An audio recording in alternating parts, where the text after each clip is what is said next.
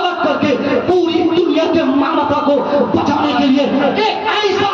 قانون بناؤ جو قانون نہ تو گاندھی کے فکر کے آدھار پہ ہو, نہ تو نہرو کی سوچ کے آدھار پہ ہو, نہ تو امبیڈکر کے ضابطے کے آدھار پہ ہو, نہ تو نیپولین کے آدھار پہ ہو. نیپولین کہتا ہے کہ دنیا کے تمام دانشوروں کی فکر اور ان کی نظریات کو الگ کر کے اگر ایک قانون بناؤ گے وہ قانون کسی اور کتاب کے آدھار پہ نہ ہو, نہ تو ریگویت کے آدھار پہ ہو, نہ یجوروید کے آدھار پہ ہو, نہ تو ساموید کے آدھار پہ ہو, نہ تو جم انڈیا کے آدھار پہ ہو. وہ قانون اگر ہو based on the principles of Quran, وہ قانون ہو تو صرف قرآن کے آدھار پہ ہو. دنیا میں